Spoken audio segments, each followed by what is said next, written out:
찰리 채플린이 남겼던 말 중에 가장 많이 이야기되는 말이 있습니다. 그게 삶은 가까이서 보면 비극이고 멀리서 보면 희극이다라는 말입니다. 가까이서 본다는 말을 촬영 기법으로 클로즈업이라고 이제 원래는 이야기했고, 멀리서 본 것은 롱샷이라고 이야기를 했습니다. 대표적인 모던 타임즈나 이런 걸 보면 내용은 상당히 비참한데 우리가 보기에는 우스꽝스러운 모습으로 드러나곤 합니다. 오늘 읽었던 본문의 이야기가 사실은 좀 이렇게 멀리서 본 이야기가 아닌가 싶습니다. 새로운 바로는 이스라엘 백성의 수를 줄이기 위해서 갖가지 계략을 쓰고 있습니다. 이런 방법도 쓰고 저런 방법도 쓰고 있는데 문제는 이게 잘 안 되는 거예요. 숫자를 줄이고 싶은데 안 줄어들어요. 이런 일들을 가까이서 보면 이스라엘 백성들은 엄청나게 힘들겠죠. 강제 노역에 동원되고 그 중에서 힘든 일을 골라서 하고 또 이제 몰래 아이들을 죽이려는 계획까지 등장합니다. 그런데 오늘 이 기사는 그렇게 가깝게 렌즈를 대지 않는 거예요. 멀찍이 떨어뜨려 놓고 있습니다. 이 기사를 어떻게 읽어야 되는지 우리에게 들려주는 게 아닐까 싶습니다. 본문의 이야기 전에 일단 요셉이 먼저 애굽의 총리가 되었던 때가 있죠. 요셉이 바로의 신임을 받고 애굽 전역을 다스리는 총리 역할을 인장반지까지 받아서 그 일들을 감당했습니다. 창세기 47장 6절에 보면 그런 요셉에게 또 신임을 얻고 있는 이 부하에게 바로가 먼저 이렇게 이야기합니다.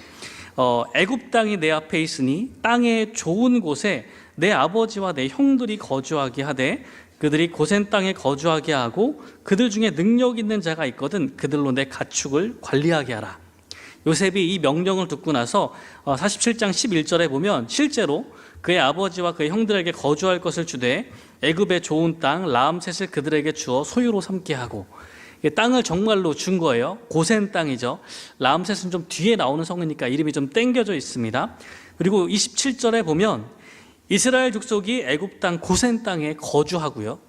거기서 생업을 얻었죠. 어떤 일이요? 바로의 가축들을 치는 일을 얻었습니다.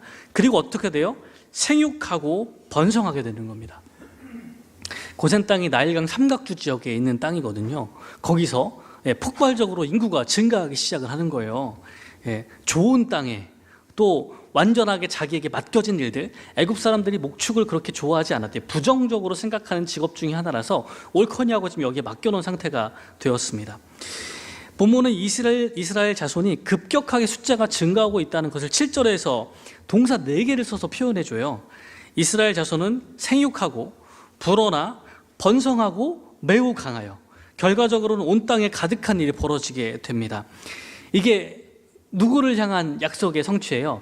아브라함과 이삭과 야곱에 대해서 계속해서 약속하셨던 자손에 대한 약속이 지금 막 일어나고 있는 거예요. 끊임없이 번성하기 시작을 하는 겁니다.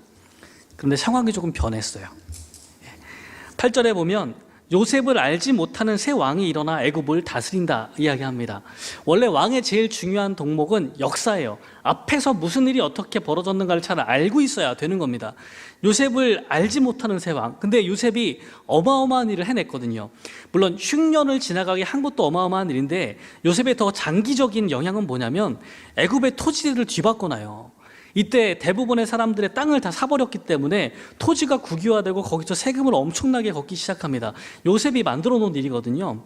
아마 요셉이 한 일을 뒷왕이 잊어버리기는 어려울 거예요. 큰 일을 해놨기 때문에. 근데 이게 힌트가 되는 겁니다. 요셉을 알지 못하는 새 왕이 일어났다는 것 자체가 큰 무언가 왕가의 단절을 이야기해 준다고 보는 거죠.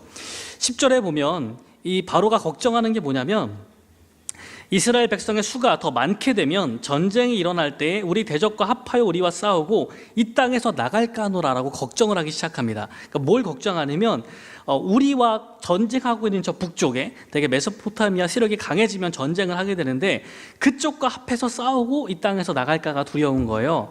되게 이때를 언제로 추정하냐면 이집트는 대부분 이집트 사람들이 왕조를 꾸려가는데 그렇지 않은 때가 있습니다. 위에서 침략했던 셈족이 왕조를 이뤄요. 그게 힉소스 왕조라고 알려져 있고 주전 1648년에서 1540년까지 이 왕조가 거기에 존재하게 됩니다. 그러다가 진짜 애굽인들 애굽인들이 일어났던 그 왕조가 다음 왕조가 이 사람들을 내쫓게 돼요. 아마 이때가 이 요셉의 이 이야기, 그 요셉을 잊어버린 새 왕이 등장하는 시기가 아닐까라고 생각합니다. 또 그때 그 다음 왕, 그 람세스 2세가 되는데 이 사람이 국고성 비돔과 람세스를 건축하거든요. 그런 내용들이 시기적으로 맞아 떨어지는 것 같습니다. 어쨌건 요셉과 이스라엘 백성에 대해서 잘 알지 못하는, 또 이 히브리인들도 셈족에 가까운데 여긴 지금 애굽인들이거든요. 이 사람들이 왕조가 바뀌었어요. 그래서 기존의 왕조에서 그 왕족과 귀족층이었던 이 셈족은 쫓아냈고, 근데 그들과 함께 딸려 들어왔던 이주민들은요, 내보내기 아까워요. 그럼 어떻게 써야 돼요? 노예화하는 거죠. 예. 전쟁을 일으키고 앞에 있는 왕조를 쫓아낼 때 많은 게 부서지거든요. 많은 도시가 망가집니다. 그럼 이 사람들을 노예로 삼아서 다시 왕국을 재건해야 되는 거예요. 그래서 아마 이스라엘과 같이 들어왔던 이제 많은 다른 민족들, 기록상으로는 이제 람세스 2세 기록에는 이제 하비루라고 불리는 이 사람들이 그런 농역에 동원되기 시작합니다. 그런데 그러다 보니까 슬슬 걱정이 돼요. 9절 말씀처럼 바로가 보기에 이 백성 이스라엘 자손이 우리보다 많고 강하대요. 물론 이건 과장법입니다. 경각심을 갖게 하기 위한 과장이에요. 애굽인들보다 많을 수는 없죠. 근데 그들에게 주어졌던 고센 땅, 그 근처에서는 이스라엘 사람이 더 많게 느껴질 수도 있겠죠. 이 사람들이 듣는 애굽인들에게 경각심을 불러일으키면서 다시 아까 10절 말씀처럼 혹시 위쪽에서 다시 셈족 왕조가 부흥해서 우리를 쳐들어왔을 때 이제 비슷하다고 거기랑 이제 연합해서 우리를 배신하고 우리를 공격하는 것이 아닐까라는 이제 두려움들이 들기 시작을 하는 거예요. 자, 이스라엘 백성의 수가 마음에 안 들어요. 바로 눈에 거슬립니다. 이제 동원해야죠. 어떤 방식으로 이 숫자를 줄일까를 생각해야 됩니다. 바로의 머리에 떠오른 첫 번째 생각은 11절 말씀 같은 거예요. 무거운 짐을 지워 괴롭게 하여 그들에게 바로를 위하여 국고성 비돔과 람셋을 건축하게 하는 거예요. 일을 힘들게 시키는 거예요. 어쨌건 왕국도 재건해야 되니까 국고성은 단지 이제 곡식을 저장하는 곳을 넘어서 사실 그 지역에 이제 수도 같은 역할을 하는 큰 성을 이야기합니다. 성이 많이 부서졌으니까 완전히 이제 수도를 새로 세우는 일들을 하는 거예요. 그러다 보니까 이렇게 무거운 일을 시키면, 여러분 야근 요즘 좀 하시나요? 맨날 야근하고 집에 가면 어떻게 돼요? 씻고 자야죠. 예. 아침에 출근하고 또 야근하고 집에 오면 씻고 자고. 그럼 애가 생겨요, 안 생겨요? 그러니까 약간 바로의 의도 이런 거예요. 예. 아주 힘들게 만들면 애를 못 낳게, 이런 의도를 가지고 일하고 있는 거예요. 성경에 안 써 있다고 그냥 지나가시면 안 되고, 의도는 그런 겁니다. 엄청 피곤하게 만드는 거예요. 예. 힘없게 이렇게 만들어 놓은 거예요. 자, 그래서 이런 식으로 그 제일 힘든 수도를 건축하는 일들을 시켜요. 국고성 비돔과 람셋은 요즘에 많이 발굴이 돼 있어서 추정되는 곳이 있습니다. 그러니까 비돔은 원래 발음은 피르 아툼이에요. 아툼이라는 신의 부동산, 뭐 이런 뜻입니다. 현재 이스마일리아 운하를 따라 있는 텔 엘 라바타라는 곳으로 지금 알려져 있어요. 카이로 북동쪽 97km 정도 된다고 합니다. 그때 그 지역의 수도로 생각이 돼요. 람셋은 비돔보다 조금 더 북쪽인데요. 거기서 한 32km 정도 올라가면 텔 아디 다바라는 곳으로 추측이 되는데, 이게 그 전 왕조 힉소스 왕조의 수도였던 아바리스로 추측이 됩니다. 여기를 주전 13세기 람셋 2세가 자신의 수도인 피람셋으로 재건해요. 아마 이때의 이야기가 연결되어 있는 것 같습니다. 이때 아까 말씀드렸던 것처럼 아피루라고 불리는 온갖 다른 민족들, 소수 민족들까지 다 이제 노동자로 이용했다고 합니다. 자, 어쨌건 바로가 이런 계획을 가지고 일을 엄청 시켰거든요. 숫자를 좀 줄여보고 싶은 거예요. 12절 말씀 보면, 그러나 학대를 받을수록 더욱 번성하여 퍼져간대요. 안 줄어요. 애가 계속 나와. 어떻게 해요? 바로가 첫 번째 계책을 썼는데 힘든 일을 막 시켰는데 계속 애가 나와요. 어떻게 해요? 뭐가 잘못된 거예요? 덜 힘든가? 이 생각을 하게 된 거예요. 예. 13절 14절 말씀이 그런 거예요. 이스라엘 자손에게 일을 엄하게 시키는 거예요. 엄하게. 이게 도시를 짓는 일은 여러 가지인데 그 중에서 흙을 이기는 것과 벽돌 굽고 농사일들인데 그 중에서 엄한 것만 골라서 주는 겁니다. 다른 민족들도 동원이 됐는데 도시를 짓는 데 여러 가지가 있잖아요. 그 중에서 제일 힘든 거, 제일 사람들이 많이 고생하고 막 죽고 이런 일들에다가 다 이스라엘 백성을 몰아넣은 거예요. 고대 기록에 따르면 직업에 대한 풍조라는 글이 있대요. 거기에 보면 이 벽돌 굽는 사람들이 되게 비참하게 생활했다고 기록이 남겨져 있습니다. 온통 진흙투성이가 된 채 비참한 생활을 했는데 이집트가 벽돌로 건물을 되게 많이 지었대요. 공공건물이나 집이나 성벽, 피라미드도 어떤 거는 벽돌로 지은 게 있다 보니까 어마어마한 숫자의 벽돌, 수백만 개의 벽돌이 필요했대요. 그래서 이게 아주 체계적으로 일을 했는데 부대를 나눠서 어떤 부대는 짚을 나르고 썰기만 해요. 어떤 부대는 진흙과 물을 운반하기만 하고요. 어떤 부대는 그 진흙을 틀에 넣어서 벽돌을 만드는 걸 하고, 어떤 부대는 그 벽돌을 햇빛에 잘 말리는 일을 감독하고, 어떤 데들은 그것을 건물 짓는 곳으로 운반하는 일을 한대요. 뭐가 제일 힘들어 보이세요? 우리 요즘 물류센터 일 많잖아요. 뭐가 힘들어요? 상하차 이런 거 힘들잖아요. 그렇죠? 여기 뭐가 힘들겠어요? 당연히 물 떠오는 거, 진흙 들고 오는 거, 벽돌 나르는 거, 그게 제일 힘들겠죠? 예, 그럼 제일 힘든 일 누구 시킨다고요? 이스라엘 사람들 시키는 거예요. 성공했을까요? 안 나와요. 안 나오는데 성공 못한 것 같아. 왜냐하면 다음 기획을 또 쓰거든요. 이게 어떻게든 숫자를 줄여보려고 했는데 안 줄어요. 이렇게 했는데도 안 돼. 그럼 어떻게 해요? 이건 좀 간접적인 방법이었다면 이제 직접적인 계획을 가지고 하는 거죠. 예, 15절과 16절의 이야기입니다. 왕이 이제 산파를 불러요. 히브리 산파 십부라와 부하를 불러서 뭐라고 이야기하냐면, 히브리 여인을 위해서 해산을 도울 때 아들이면 죽이고 딸이면 살려두라. 야, 여러분, 이 이야기는 공개적인 이야기가 아니에요. 아무리 그래도 바로가 갓 태어난 애들을 죽이라고 함부로 말하는 거는 큰 반발을 살 수가 있습니다. 그러다 보니까 산파들한테 이야기해서 아들을 낳으면 몰래 죽여서 사산한 것처럼 보이게 하라는 이야기예요. 그렇죠? 내용이 그런 겁니다. 딸이면 자연스럽게 좀 낳고 아들이면 알아서 좀 처리를 해서 애가 좀 낳다가 잘못돼서 이렇게 됐다는 것처럼 이야기를 잘 하라라고 이 두 산파에게 이야기합니다. 히브리 산파라고 이야기했는데 이 히브리라는 말은 나중에 이스라엘 백성을 지칭하는 말이 돼요. 아직까지는 이 말이 민족을 가리키는 말이 아닐 것 같아요. 그래서 이 십부라와 부하도 이스라엘 족속이 아닌 것 같아요. 근데 그냥 여기서 말하는 히브리 산파는 그 히브리 족속들의 산모들을 도와주는 일을 하는 사람이라고 표현하고 있는 것 같습니다. 근데 어쨌건 이 산파들이 그 명령을 듣고 갔는데 17절 보시면 하나님을 두려워하여 남자아이들을 살려버립니다. 아무래도 생명을 살리는 일을 하던 사람에게 고의적으로 그 아이들을 죽이라는 명령은 정말 쉽지 않았던 것 같아요. 이 산파들이 하나님을 두려워하는 마음에 아이를 다 살려요. 그랬더니 당장 바로가 불러가는 겁니다. 이리 와봐. 왜 명령을 어기고 이같이 남자 아기들을 살렸느냐라고 물어보니까 아주 지혜롭게 대답하는 거예요. 애굽 여인들 같지 않고 우리 히브리 여인들은 아이 난다 그래가지고 산파를 불러서 내가 가는데 이미 났더라. 그러니까 몰래 죽일 틈이 없더라. 이렇게 이야기를 한 거예요. 이게 변명 같기도 한데 안 믿을 수도 없고 애매하죠. 바로가 이 산파들 때문에 이런 일이 안 된다는 것들을 깨닫게 됐어요. 또 이제 한편으로는 바로는 계속해서 이스라엘 백성의 수를 죽이고 아이들을 죽이려 했는데 산파들은 그 일을 거절하죠. 하나님을 두려워하잖아요. 그랬더니 하나님께서 이스라엘에게 주고 계시던 복 있죠.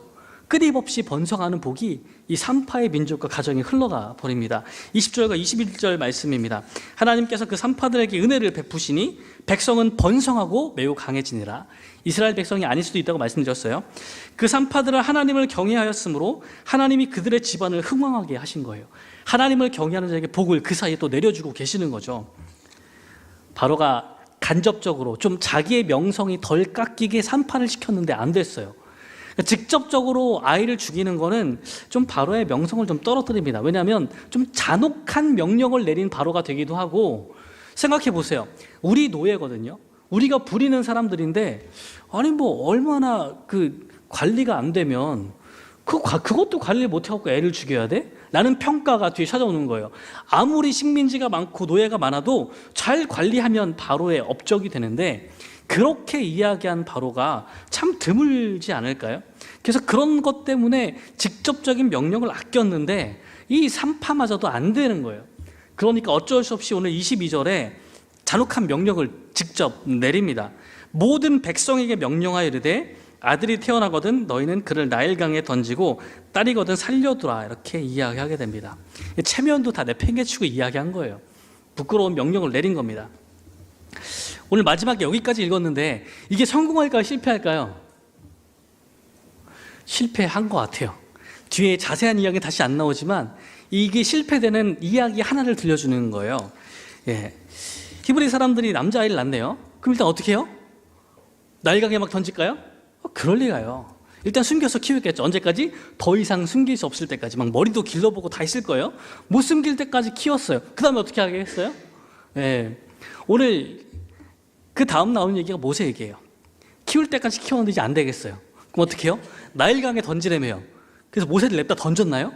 아니죠. 갈대 상자를 잘 만들어서 물도 안 들어가게 역청을 잘 칠해서, 자, 누가 구해줄 사람이 없나 강가에서 보고 있다가 바로의 공주가 나왔을 때 살짝 띄웠잖아요. 누가 망 봤어요? 누나가. 미리암이 망을 보고 있다가 공주한테 잘 흘러가는 걸 봤습니다. 공주가 꺼내서 아들로 삼으려고 하니까 유모도 막 소개시켜 주잖아요. 누구로? 엄마로. 히브리 사람들이 이렇게 한 거예요. 애가 줄겠어요, 안 줄겠어요? 안 주는 거예요. 모세 위에 아론도 있고 막 다 있잖아요. 애들이 막 있습니다. 출애굽기 2장 10절에 보면 그래서 이런 히브리 사람들의 꾀를 통해서 바로의 딸도, 바로의 딸마저 이렇게 아이들을 양자로 삼을 수 있었다는 이야기는, 바로의 딸이 그러면 그 밑에 사람들은 더 쉽지 않겠어요? 예, 풀린 거예요. 그런 일들이. 그 이름을 모세라고 붙여줍니다. 모세 이름의 뜻은 뭐라고요? 내가 그를 뭇에서 건져내었다. 이거는 히브리 단어로 유추한 뜻이에요. 예. 바로의 딸은 뭐라고 이름을 붙였겠어요? 애굽식으로 붙였겠죠. 모세. 모세는 누구누구의 아들이라는 뜻이에요. 지금 람세스 2세 얘기하고 있잖아요. 람세스는 라에다가 모세가 붙은 거예요. 람세스는 그래서 라의 아들이라는 뜻입니다. 이집트 이름으로는 누구누구의 아들, 근데 히브리어 단어의 뜻으로는 건져내다라는 뜻이 되는 거예요. 말씀을 정리해 볼까요? 새로운 바로가 집요하게 이스라엘 백성의 숫자를 줄이려고 노력합니다. 그 일을 매일 당하는 히브리 백성의 삶은 얼마나 처절하겠어요. 매일 고통스러운 노동이 이어집니다. 똑같이 노예 노동을 하는데 제일 힘든 일만 맡아서 하는 거예요. 집에 들어가면 막 근육통에 막, 그렇죠? 누울 때마다 이게 곡소리를 내면서 눕고 아침에 일어나서 또 나가고 일이 반복되는 겁니다. 얼마나 힘들겠어요. 근데 본문은 이거를 그렇게 클로즈업 하지 않는 거예요. 정말 힘들었을 거거든요. 너무 힘들었을 건데 그 얘기를 안 보여주고요. 멀리서 그 얘기를 띄워주는 거예요. 이스라엘 사람들이 애굽에 처음 올 때 70명이 오거든요. 야곱의 자손들이. 그 이야기를 이야기해 주면서 지금은 7절 말씀처럼 생육하고 불어나 번성하고 매우 강하여 온 땅에 가득하게 된 거예요. 아무리 바로가 여러 가지 일들로 그 숫자를 줄이려고 노력할지라도 12절 말씀처럼 학대를 받을수록 더욱 번성하는 거예요. 하나님께서 먼 거리에서 들려주고자 하시는 이야기는 바로 이런 겁니다. 어떤 반대도, 어떤 다른 계획들도 하나님께서 내리시는 은혜와 복을 꺾지 못하는 거예요. 이게 우리에게 필요한 말씀들이 아닐까요? 우리의 삶도 가까이서 보면 참 늘 비극입니다. 참 어려워요. 우리가 겪는 환난도 참 쉽지 않습니다. 근데 하나님은 거기서 조금 뒤로 물러나서 볼 수 있는 일을 주시는 거예요. 하나님께서 어떻게 일하고 계시는가, 우리의 고난 가운데에도 하나님이 무엇을 이루어가고 계시는지를 들려주고 싶으신 겁니다. 중식이 밴드가 만들고 2024년에 황가람이 불러 유행시킨 노래가 있습니다. 나는 반딧불이라는 노래인데 들어보셨나요? 예. 그 앞에 첫 가사가 이런 거예요. 나는 내가 빛나는 별인 줄 알았어요. 한 번도 의심한 적 없었죠. 몰랐어요. 난 내가 벌레라는 것을. 그래도 괜찮아. 난 눈부시니까. 이런 내용입니다. 살다 보면 우리도 이렇게 느끼는 때가 오겠죠. 많이 공감을 얻었던 것 같아요. 멜론 차트 발라드에서 2위까지 올라가거든요. 내가 스타인 줄 알았는데 아닌 거예요. 더 반짝반짝 빛나는 사람들이 있었습니다. 어릴 때 집에서 키울 때는 엄마 아빠가 자꾸 예쁘다 그래서 예쁜 줄 알았는데 나가보니까 그게 아니더라고요. 그죠? 예. 공부도 잘하는 줄 알았는데 그게 아니더라고요. 성적표 보니까 그게 아닌 것 같아요. 그죠? 실체를 깨닫게 되는 거예요. 예? 내가 그렇게 빛나지 않아요. 이게 우리 현실이다 보니까 이런 가사가 우리에게 위로가 되는 거죠. 반딧불 정도 빛나도 그래도 빛나니까 괜찮지 않을까? 사실 반딧불이 눈까지 부시진 않아요. 과장이 있죠. 예. 그래도 괜찮지 않은가? 그 정도만 빛나도 괜찮은 삶이 아닐까라고 작게 위로하는 겁니다. 근데 사실 하나님이 우리에게 주시는 위로는요, 이런 소극적인 위로보다 훨씬 더 나아간 거예요.